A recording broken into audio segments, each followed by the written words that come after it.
বৃষ্টি পড়ছে টিপ টিপ, জানলার পাশে বসে চা নয়, আজকে চাই গরম পাতলা খিচুড়ি। এমন দিনে মা বলতেন, আজ পাতলা খিচুড়ি করব, খেয়ে শরীর মন দুটোই শান্ত হয়ে যাবে। আজকে সেই মায়ের স্টাইলেই সহজ আর সুন্দর ঝটপট পাতলা খিচুড়ি তৈরি করে ফেলবো। চলুন দেখে নিই।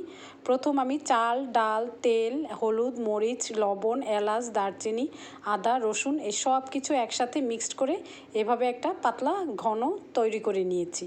চাল ডাল ফুটে যখন একটা ঘন আকার তৈরি হয়ে আসবে, এখানে কিন্তু আমি টমেটো সসও দিয়েছি। তারপর আমি পেঁয়াজ বেরেস্তা করে সেই তেল আর পেঁয়াজ একসাথেই ঢেলে দিচ্ছি। দেখুন কি সুন্দর করে হচ্ছে। এতে একটা এত সুন্দর ফ্লেভার আসবে যেটা খেয়ে আপনাদের মন ভরে যাবে। পেঁয়াজ বেরেস্তার এই ফোড়নটা খিচুড়িতে একটা খুব সুন্দর ফ্লেভার তৈরি করে, যার কারণে খিচুড়িটা খেতে খুব সুস্বাদু হয়। আমি এখন এটাকে সুন্দর করে নেড়ে চেড়ে মিশিয়ে দিচ্ছি। মিশিয়ে দিলে প্রতিটা ভাতের সাথে চালটা সুন্দর করে মিশে যাবে।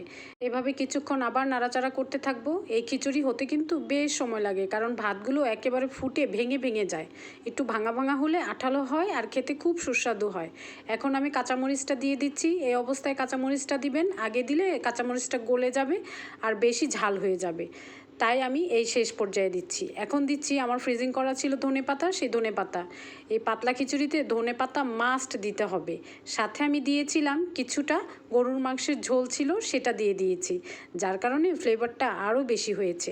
এখন এটাকে কিছুক্ষণ নাড়াচাড়া করে নিলাম। নাড়াচাড়া করা হয়ে গেলে এখন আমি এটাকে সার্ভ করে নিব। এই পাতলা খিচুড়ি গরম গরম একটা বাটিতে নিয়ে বসে থাকুন জানলার পাশে, দেখবেন কি ভালো লাগে।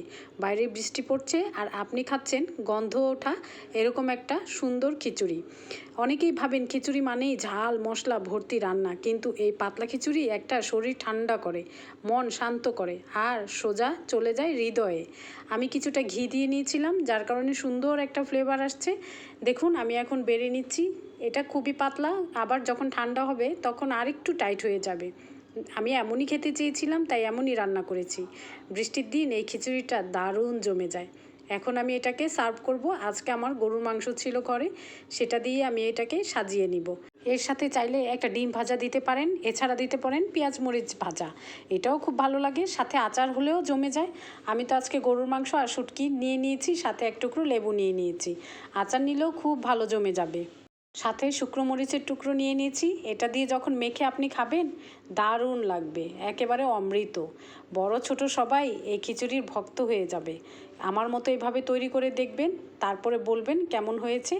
আপনাদের সবার বাড়িতে এরকম বৃষ্টির দিনে খিচুড়িটা ট্রাই করে দেখবেন, ভালো লাগবে।